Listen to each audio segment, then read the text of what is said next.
Parliament is resumed. Honourable members, His Excellency the Governor General will now address Parliament. Your Excellency. Thank you, Speaker. The Honourable Speaker of the National Parliament of Solomon Islands, Your Lordship, the Chief Justice, the Honourable Prime Minister, Honourable Deputy Prime Minister, Honourable Cabinet Ministers, Honourable Leader of the Official Opposition, Honourable Leader of Independent Members of Parliament, Honourable Deputy Speaker, Honourable Members of Parliament, Your Excellency Head of Missions, Provincial Premiers and Lord Mayors of Honiara City, Reverend Church Leaders, Constitutional Post Holders and Permanent Secretaries, Traditional Chiefs and Leaders, distinguished guests, ladies and gentlemen. Honourable Speaker, as the constitutional representative of His Majesty King Charles III, the head of state of our independent and sovereign Solomon Islands, it is my solemn duty and distinct honour to present this traditional speech from the throne, marking the opening of the third meeting of the 12th Parliament. On behalf of His Majesty, I extend warm greetings and best wishes to the National Parliament and express my sincere gratitude to the Honourable Prime Minister for inviting me to give this important address. This is my second such opportunity, and I remain deeply humbled by the responsibility. Honourable Speaker, as we commence the business of this session, let us reflect on the guiding principles of our nation, our motto, to lead is to serve.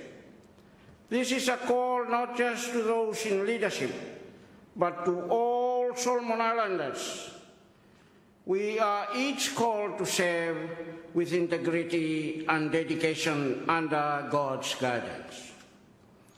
These principles are at the heart of our government commitment to national transformation. The Government for National Unity and Transformation, GNAT, seeks to reshape our economic, social, cultural, spiritual and political landscape through four strategic pillars. 1. Economic transformation. 2. Infrastructure development. 3. Unity and stability. And 4. Human capital development. These pillars form the foundation of a stronger, more resilient Solomon Islands, but the success of this vision rests on all of us. It is through our collective unity and active participation that we will advance our nation's progress.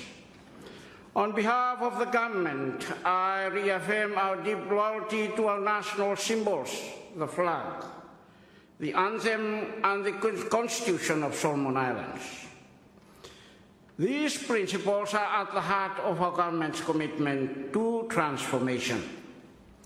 Honourable Speaker, let me now turn my attention to the vision, goal and policies of the government. The vision of the Government for National Unity and Transformation, GNAT, is one of the national unity, transformative economic development and prosperity for all Solomon Islanders.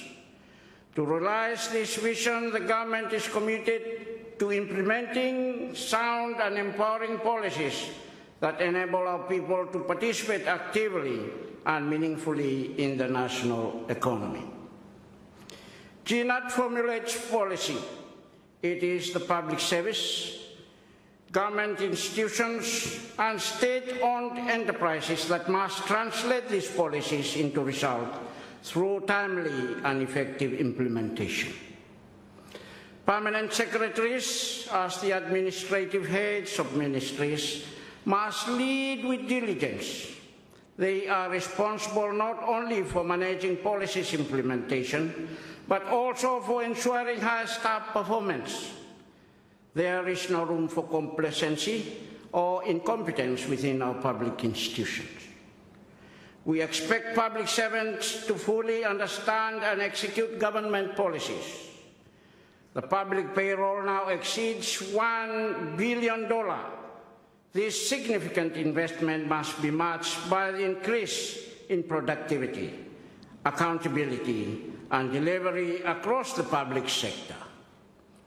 We also have many qualified graduates without employment. Let us not forget, where performance falters, there are capable citizens ready to serve. Public service must put a stop to the practice of transferring incompetent staff to other ministries. This is not a solution. It's simply passing the buck. Ministers must work closely with their permanent secretaries to ensure that GNAT policies and cabinet directives are implemented with urgency and integrity. Any obstacle that impedes urgent implementation of government policy must be removed. I trust that the new Public Service Bill, which will be tabled in this Parliament, will further address these issues and strengthen institutional discipline. Honourable Speaker, the government 4 key strategic policies are implemented across all government ministries through an integrated approach that is organized under 4 primary sectors. Number 1, fundamental sector. Number 2, productive sector. Number 3, social sector. And number 4, resource sector. All ministries are grounded under these 4 sectors to deliver on the government's overarching goals of unity, growth, and transformation. Let me now present to this Honourable House the work of the Government of National Unity and Transformation under each of these strategic pillars.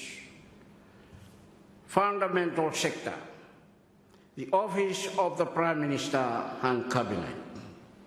Honourable Speaker, the Office of the Prime Minister and Cabinet will introduce to Parliament the Constitutional Amendment Bill to facilitate the advancement of the state government system. This is a highly priority for the government in this current meeting. The review of the Political Parties Integrity Act is also scheduled for this year. It has been over a decade since the legislation was enacted. An update is timely and necessary. 2 by-elections, 1 national and 1 provincial, are set to take place in June.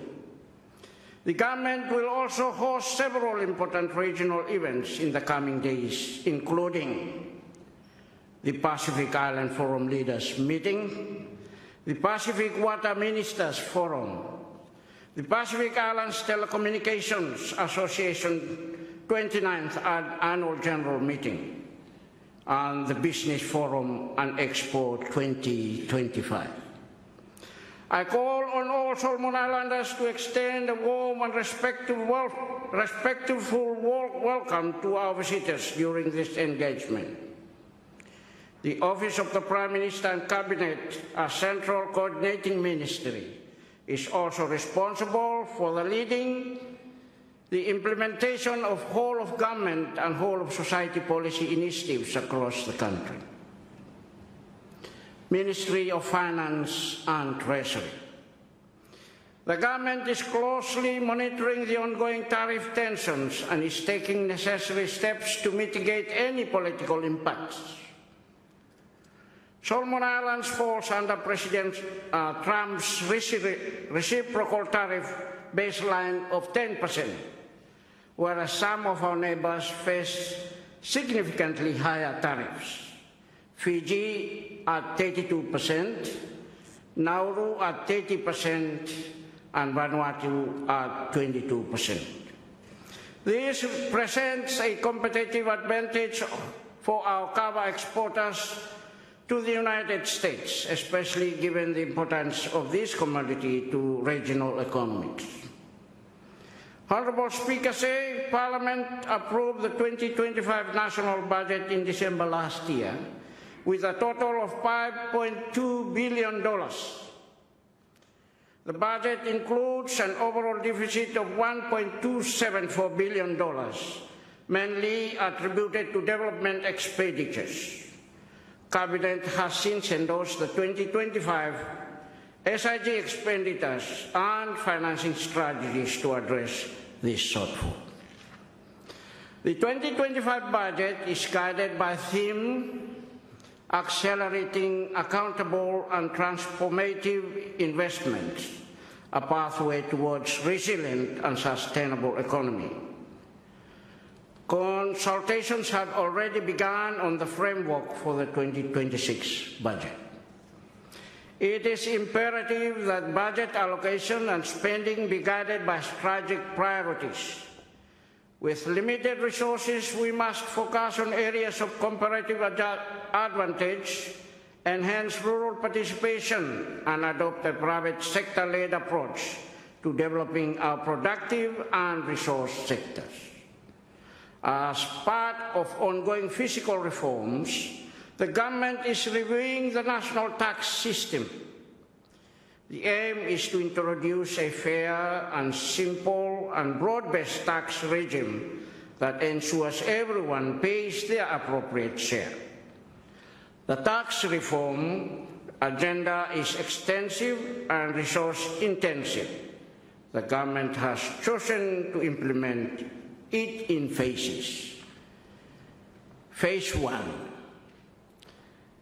involves the Tax Administration Act, which has already been passed, and the forthcoming Value-Added Tax Act, which is expected to be tabled in Parliament shortly.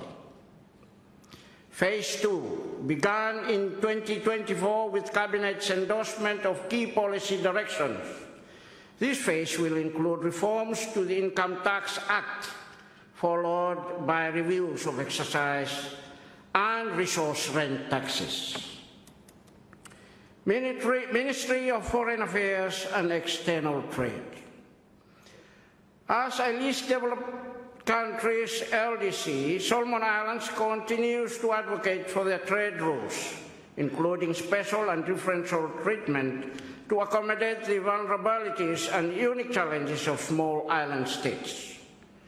The smooth transition strategy prepared by the Ministry of Planning has indicated that trade impacts of our eventual graduation from LDC status will be minimal and manageable. As a small island state on the front lines of climate change, we view the United States' renewed withdrawal from the Paris Agreement in January 2025 with regret.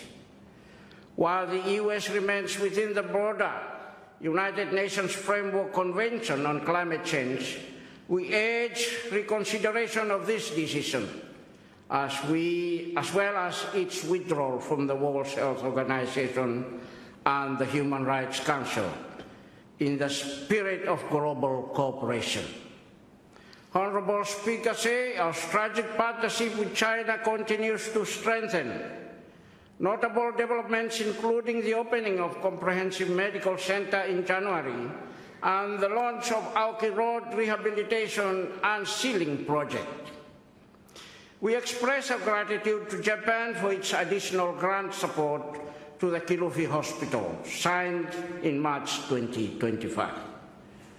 We also acknowledge the Government of India for donation of dialysis equipment to our National Referral Hospital, and thank Papua New Guinea for their ongoing partnership, particularly in the education and human resource sectors.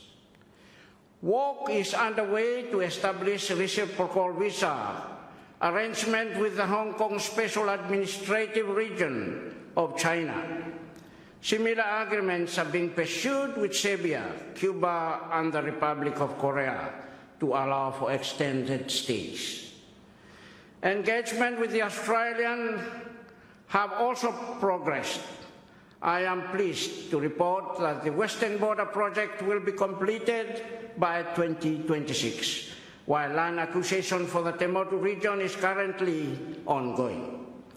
Furthermore, Solomon Islands has been elected to serve on the International Renewable Energy Agency's Council for the next 2 years, and Saudi Arabia has recently provided support to Honiara energy needs.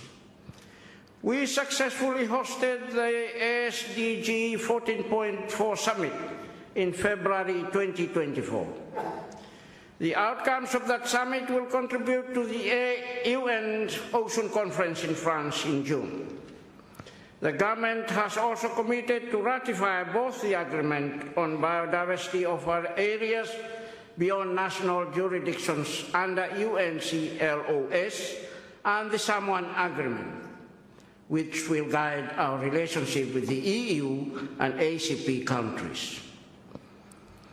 During the first quarter of 2025, Solomon Islands received diplomatic credentials from 10 new ambassadors, representing countries across Americas, Asia, Europe, and the Pacific.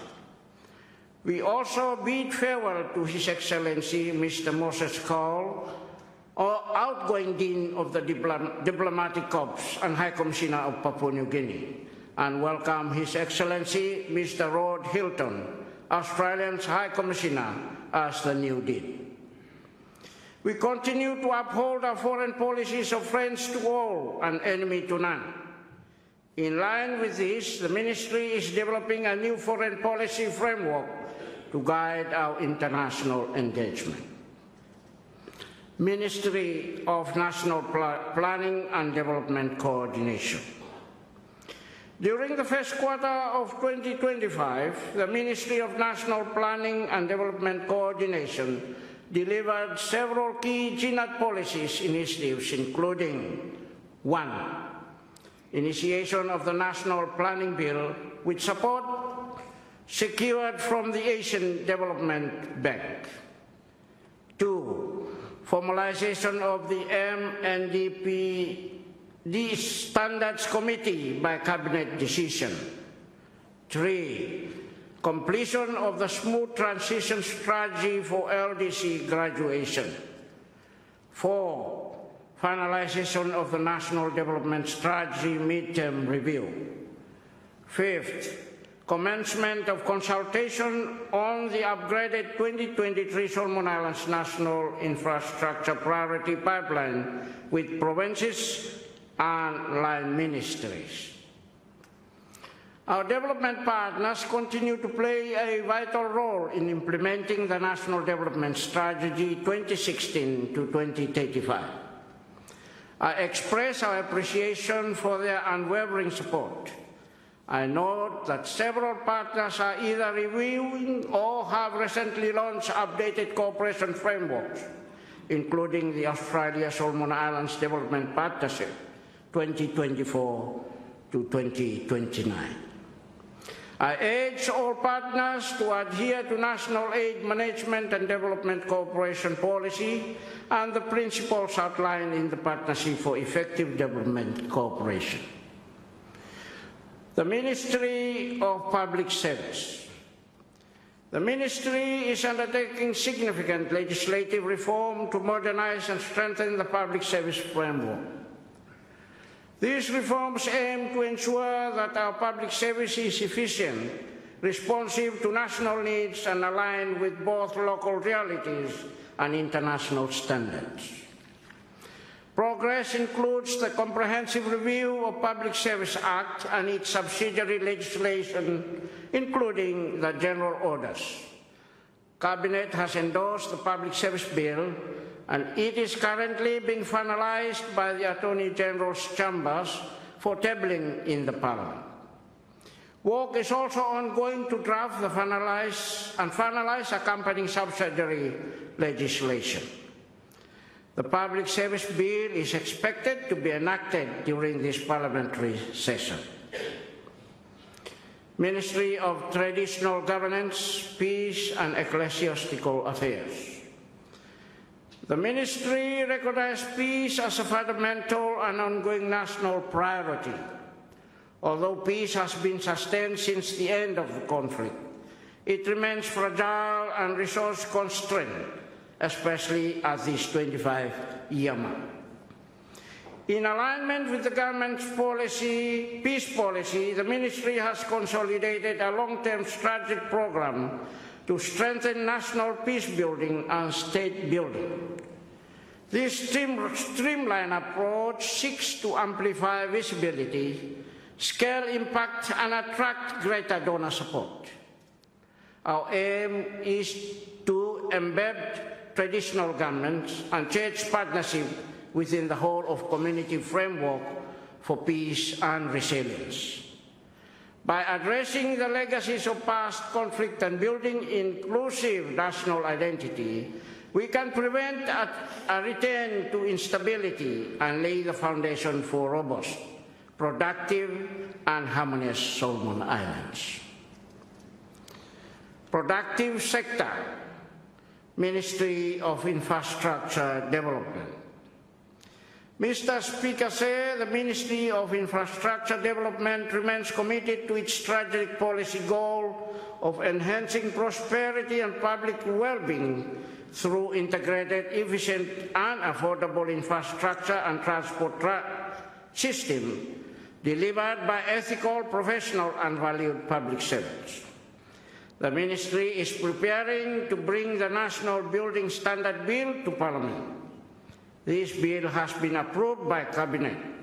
It represents our national commitment to ensuring that all buildings meet high safety and quality standards, safeguarding lives, securing investment, and strengthening our resilience to national disaster. I urge this Honourable House to recognise the agency of this bill. Work is also underway on a policy framework to re-establish the Public Works Department, PWD. Once approved by the Cabinet, this initiative will provide a clear path for revitalizing the PWD, ensuring better maintenance of our road networks and more responsive service to our people. Additionally, the Ministry is developing a government vehicle policy to ensure a structured and transparent system for the acquisition, use, maintenance, and disposal of all government vehicles. Ministry of Commerce, Immigration, Labour and Industry. Mr. Speaker, this ministry is focused on building an environment that attracts both local and foreign investors. Through reforming regulatory frameworks, simplifying procedures and introducing incentives, we seek to encourage investments that create jobs, facilitate knowledge transfer, and uplift communities across the country. Our work in 2025 will be guided by inclusivity and sustainability, ensuring that the benefits of economic growth extend to every citizen. Collaboration with public agencies, the private sector, and civil society will remain central to our strategy. We are committed to a policy framework that fosters long-term prosperity and leaves no one behind. It is our hope that through unity and cooperation, we can realize a shared vision of transformation for our nation. The Ministry's 6 key development programs are as follows. 1. Trade and export development. 2. Private sector and MSME development. 3. Value adding and downstream processing. 4. Ministerial reform, coordination and monitoring. 5. Industry and commercial estate development, special economic zones and economic growth centers. And 6, e-commerce advancement. Honourable Speaker, the Special Economic Zone Bill is now before this Honourable House and will be addressed in this meeting. Additional reforms are in progress, and the Honourable Minister will provide further details in his reply. Ministry of Aviation and Communication. Honourable Speaker, the Ministry of Communication and Aviation continues to advance our vision of vibrant, connected, accessible and safe communication and aviation services, essential for driving national economic growth. The Ministry is delivering its work through 3 core programs. 1, international airport development. 2, provincial airport development. And 3, national communication infrastructure. Significant work is underway to improve the capacity of our international airport. Rehabilitation of providing airstrips is also progressing, with some already completed. To ensure the safety and efficiency of our upper airspace, the government has entered into a 5-year agreement with Air Services Australia. This interim measure is necessary due to current technical and technological limitations, but our long-term goal remains full domestic management of our sovereign airspace. A committee has been established to review and update the Solomon Islands Aviation Act 2008, aligning it with evolving international standards and closing regulatory gaps. The National Broadband Infrastructure Project is processing well. 63 towers have been completed, 41 are under construction, and 57 additional sites across Malaita, Makira, Temotu, and Reno and Bellona remain in the pre-construction phase. A review of the Telecommunication Act 2009 is also underway, alongside the drafting of the Cybercrime Bill to enhance the safety, security, and integrity of our digital environment. Ministry of Agriculture and Livestock. Mr. Speaker, the Ministry of Agriculture and Livestock continues to make significant headway in delivering on its key priorities. The Ministry is guided by 7 core objectives.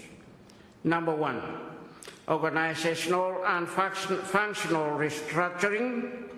Number 2, legislative review and modernization. Number 3, revitalization of agricultural extension services. Number 4, growth in export commodities and value-added production. Number 5, diversification of agricultural output. Number 6, strengthening of research capacity through the Agricultural Research Centre. Number 7, protection of native species and improved market access. The Honourable Minister will provide tremendous progress that has been made in his reply to this House. Ministry of Culture and Tourism. Honourable Speaker, the Ministry of Culture and Tourism continues to rise in national importance, and the government has significantly increased its 2025 budget allocation to reflect its central role in our economic diversification strategy. The Ministry's 2025 annual work plan focuses on 3 principal areas. Number 1, tourism development and institutional strengthening. Number 2, national tourism product development. Number 3, cultural heritage and tourism infrastructure. Legal and policy reforms are being persuaded to modernize outdated legislations. This reform will enable stronger investment, improved service delivery, and more sustainable tourism practices.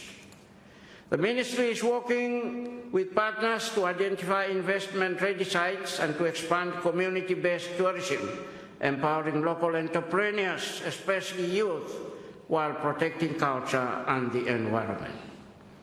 Tourism Solomon has stepped up its international marketing and digital outreach. New markets are being explored, and Solomon Islands is now more visible in regional and global travel expos. Honourable Speaker said this integrated approach is expected to drive steady growth in visitors' arrival, enhance tourism contribution to our national GDP, and open new opportunities across our islands. Ministry of Lands, Housing and Survey. Honourable Speaker said land remains central to the nation's development. With around 85% of the land under customary ownership, the government recognizes the needs to strengthen land reform to support inclusive and sustainable growth. Unlocking the development potential of land, urban, rural and customary requires policies that respect ownership while enabling productive use. To this end, the government will prioritize a review of land and title acts, boundaries, mapping and legal recognition of customary and tribal lands. These reforms are essential to empower landowners, improve land governance and ensure broader participation in national development. Ministry of Fisheries and Marine Resources. Honourable Speaker said, the government remains steadfast in its vision to transform the fisheries sector into a powerful engine of inclusive economic growth. In 2024, the government allocated $7 million to increase seaweed production. This year, we have deepened that commitment with an additional $11 million. This investment reflects our strong belief in the sector's potential to uplift our people and generate income for our communities. As announced by the Prime Minister last month, His Majesty's government has committed to allocate $10 million annually beginning in 2026 towards key national projects, including the Bina Harbour onshore tuna processing plant. This long-term commitment affirms our resolve to deliver the Bina project and strengthen both economic security and regional leadership. We have also taken action to improve the value of our beach Tiva fishery. Commercial hatcheries have been approved to mass-produce sea cucumbers, a first for sector, which will enhance sustainability and long-term returns. Later this year, gift tilapia, a new breed of tilapia, will be introduced.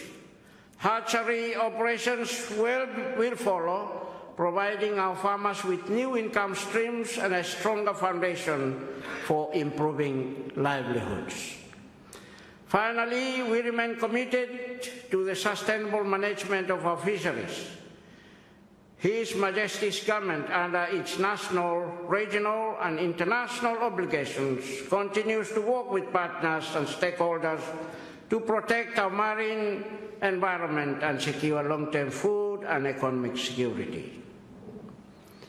Social sector, Ministry of Education and Human Resource Development. Honourable Speaker, sir, the Ministry of Education and Human Resource Development, MEHRD, remains steadfast in its mission to strengthen Solomon Islands' education system by ensuring equitable access, quality learning and workforce readiness. To this end, the Ministry is actively advancing key policies and legislative reforms to support long-term sustainable educational development. MEHRD's strategic focus areas for the period 2025 to 2030 include the basic and secondary education, expanding access, improving curriculum relevance, and strengthening teachers' training. TVET and skill development, enhancing vocational education to meet labour market demands. Higher education and scholarships, increasing access to tertiary education, particularly at SINU, through innovative financing mechanisms. Education governance and policy reform, guided by the new education legislative framework, which includes the 2023 Education Act, education regulations, the Education Funding Code, Learning Framework, the Secondary Education Certificate Scheme, and 6 administrative instructions manual. These reforms aim to improve access to quality education, raise teaching standards, and strengthen governance and resource management across the education sector. In addition, the Solomon Islands Tertiary Education and Skill Authority, SATESA, Act is under review. A new tertiary student loan scheme and a revised national scholarship policy are being developed. Work on a national Tibet policy is also progressing. Ministry of Health and Medical Service. Honourable Speaker say for the first time in many years the Government for National Unity and Transformation has significantly increased the 2025 budget for the National Medical Stores, which now stands at $125 million. This reflects our serious commitment to improving access to essential medicines and health supplies. The Ministry has advanced the review of the Health Services Act 1988 amendments, and it's also undertaking review of the Dangerous Drug Act, Pharmacy and Poisons Act, Nursing Council Act, and the Medical and Dental Practitioners Act. Some of these may be amended, while others may require comprehensive new legislation. In human resource development, the Ministry increased training allocation from $2.5 million in 2024 to $5 million in 2025. This has enabled the recruitment and development of 180 nurses and 35 doctors, most of whom has been posted to provincial health facilities, where they are already strengthening the delivery of essential service. Major infrastructure investments have also been undertaken over the past 2 years, focusing on area health centers and rural health centers, including: number 1, Conide AHC Level 1, Isabel Province. Number 2, Kututaunga AHC Level 1, Tikopia Temotu. Number 3, Manuopo AHC Level 1, Reef Islands, Temotu Province.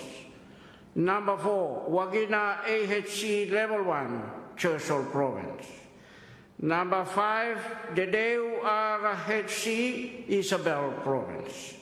Number 6, Gounata Air RHC, Malaita Province.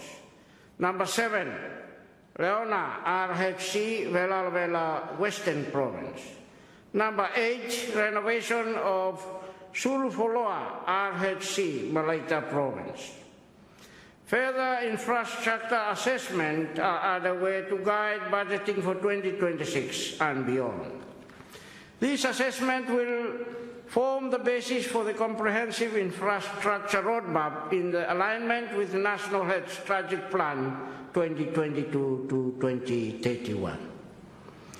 Notably, the renovation of Kukum AHC, one funded by DFAT, is ongoing and scheduled for completion in the second quarter of 2025.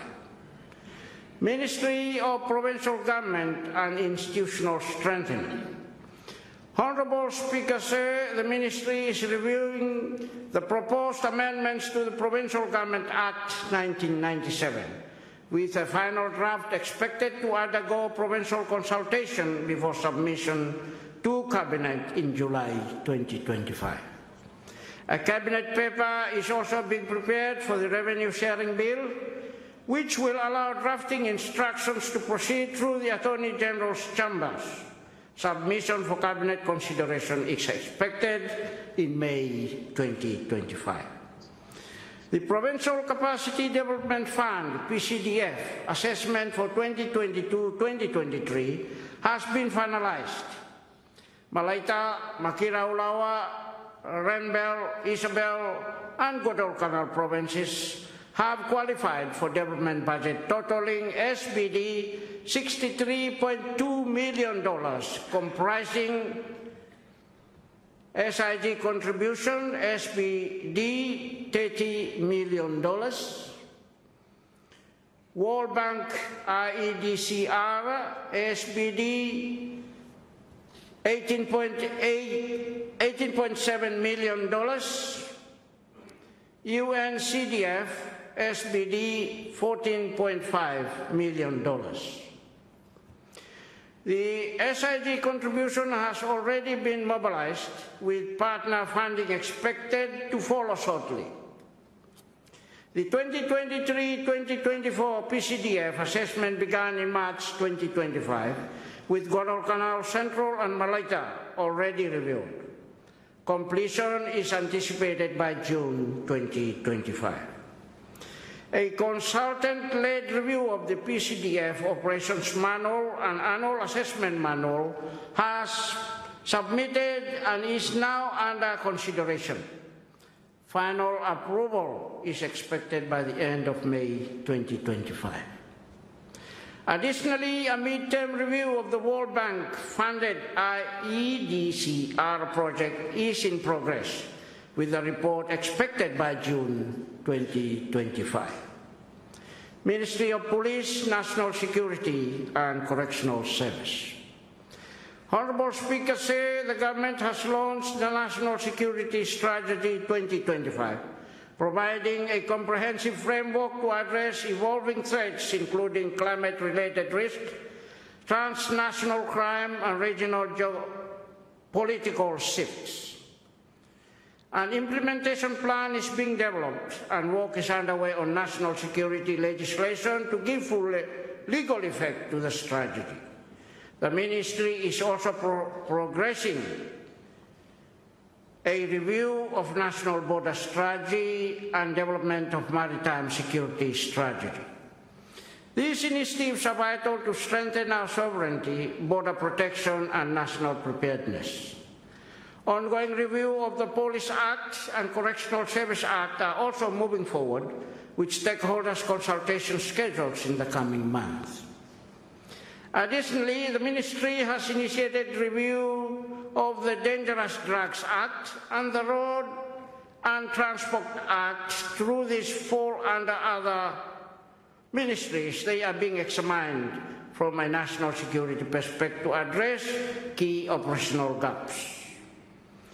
Ministry of Women, Youth, Children and Family Affairs. Honourable Speaker, the Ministry will soon present a Cabinet paper proposing temporary special measures to address the under-representation of women in politics specifically at the provincial level. Solomon Islands is a youthful nation. In 2025, an estimated 70% of the population, approximately 443,000 of 636,750 people, are under the age of 34. This figure is projected to rise to over 600,000 by 2030 and 839,000 by 2050, representing nearly 62% of our expected total population. This demographic is not a burden, but a national asset. Young people are a vital force for change, innovation, and sustainable development. They must be empowered, supported, and given the tools to shape our nation. Honourable Speaker, youth employment remains one of the most pressing national challenges. The lack of meaningful work opportunities leave many young people feeling hopeless and vulnerable, sometimes leading to antisocial behaviour, substance abuse and crime.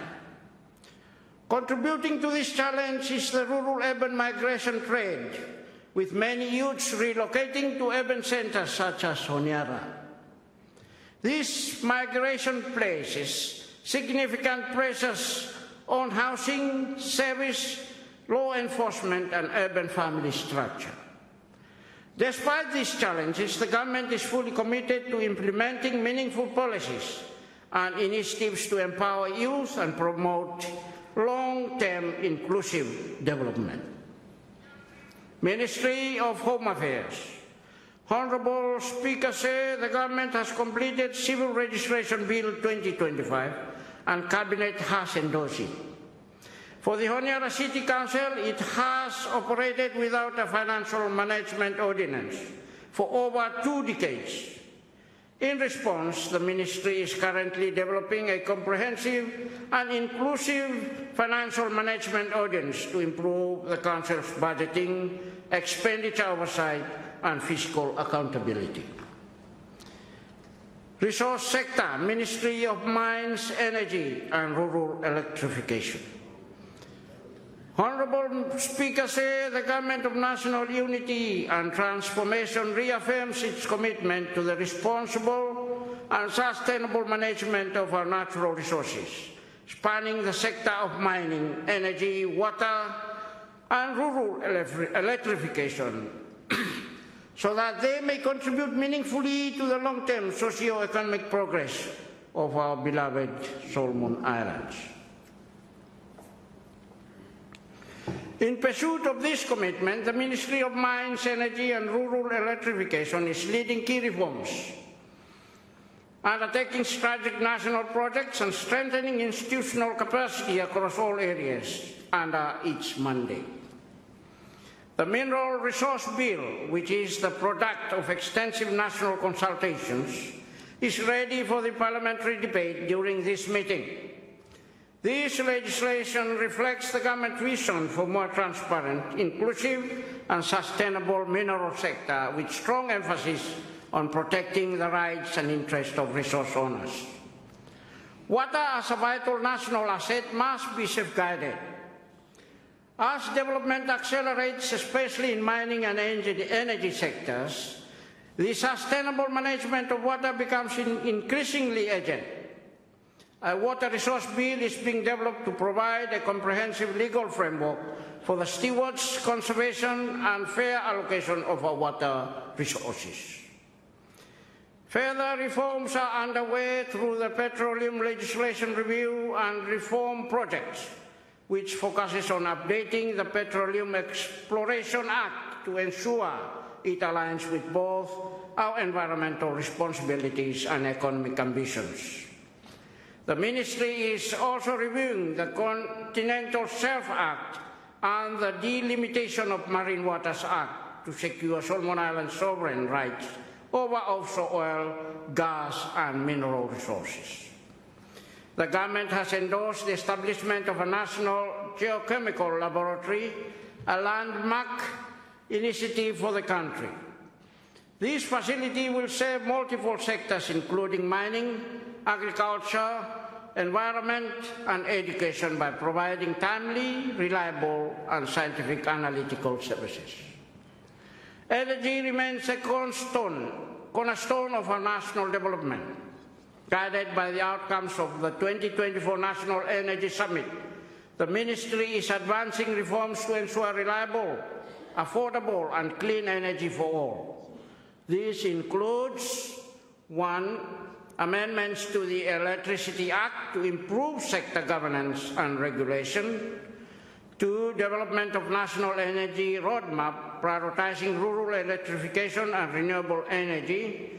3. Establishment of an energy regulator to ensure fair pricing, transparency and competitiveness while creating a more attractive investment climate. This continued progress of the Tina River Hydro project stands as a national milestone, demonstrating the power of partnership and government's unwavering commitment to renewable energy and climate resilience. Ministry of Forest and Research. Honourable Speaker said, turning now to the forestry sector, our natural forests remain one of the most precious national assets.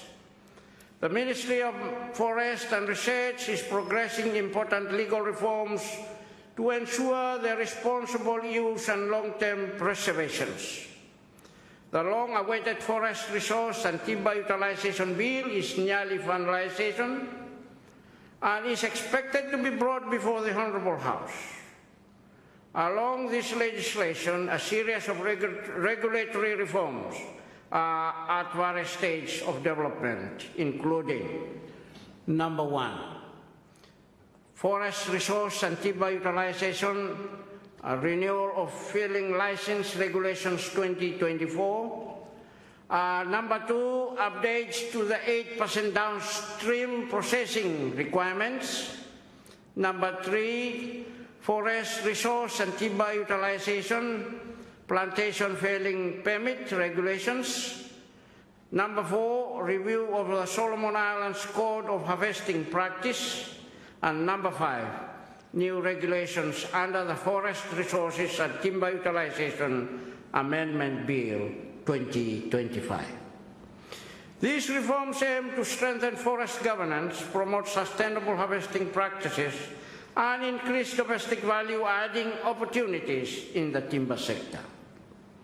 Ministry of Environment, Climate Change, Disaster Management and Meteorology. Honourable Speaker said, as we move from forest to our broader environment, the government continues to prioritize the protection of our ecosystem and the responsible stewardship of our natural environment.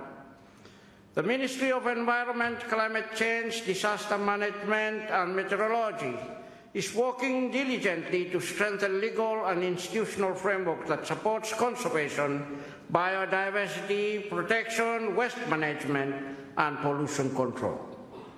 We are committed to striking the right balance between economic development and environmental responsibility.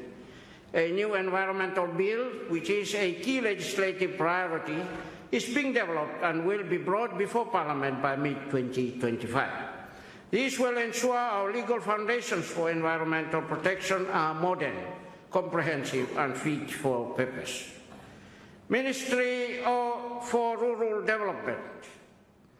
Honourable Speaker said, turning now to rural developments, our government recognises that empowering rural communities is central to building national resilience and inclusive growth.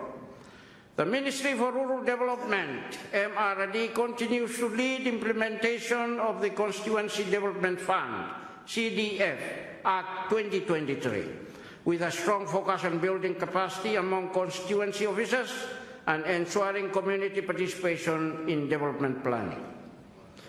To support these efforts, standard operating procedures and implementation guidelines have been introduced.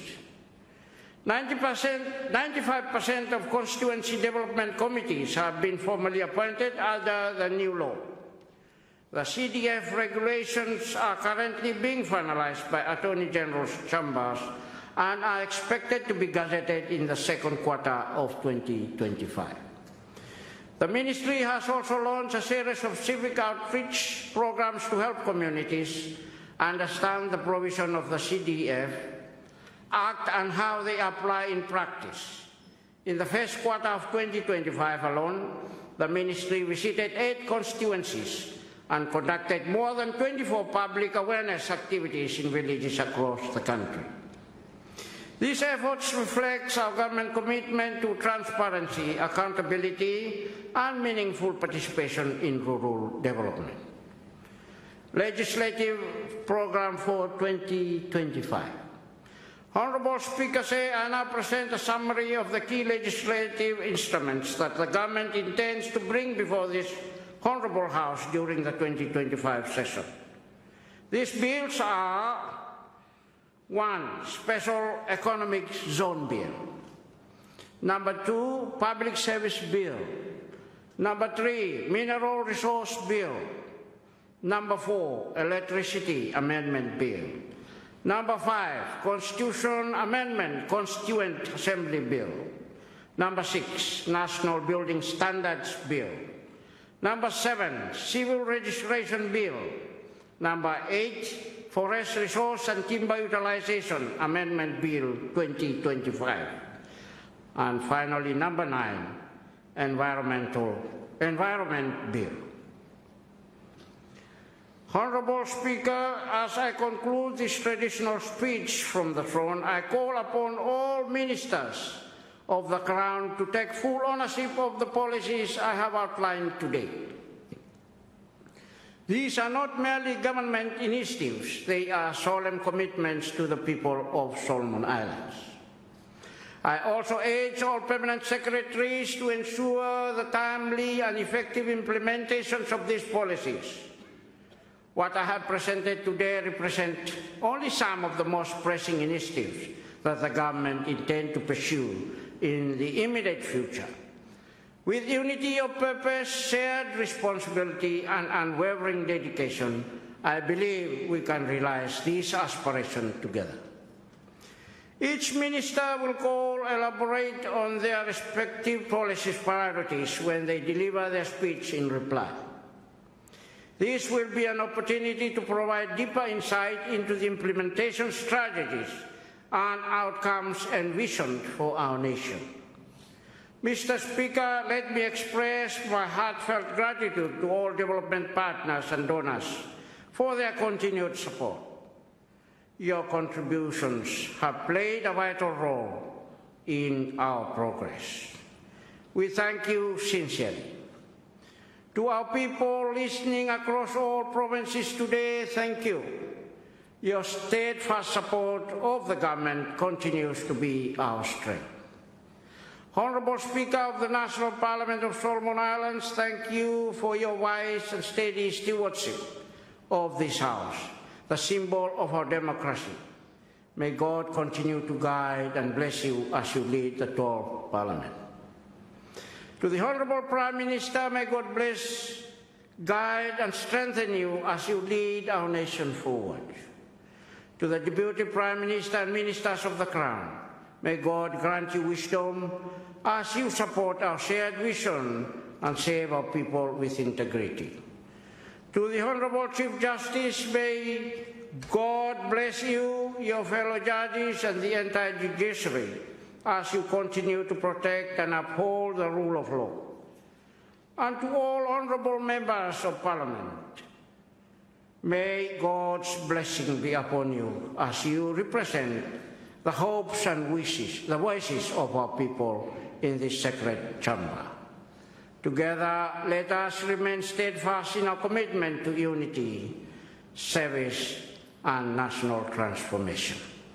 God save our gracious Queen. God bless our beloved Solomon Islands from shore to shore.